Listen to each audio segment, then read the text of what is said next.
In India, there is a painter who paints not with a brush, but with a typewriter.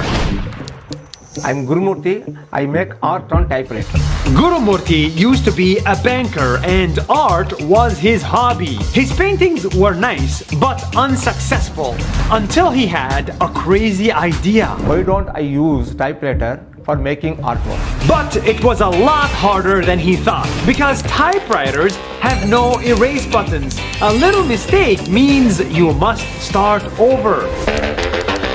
But he continued and he created hundreds of artworks only with a typewriter that people loved. Because of this, he retired from banking and now he is a full-time artist with a typewriter.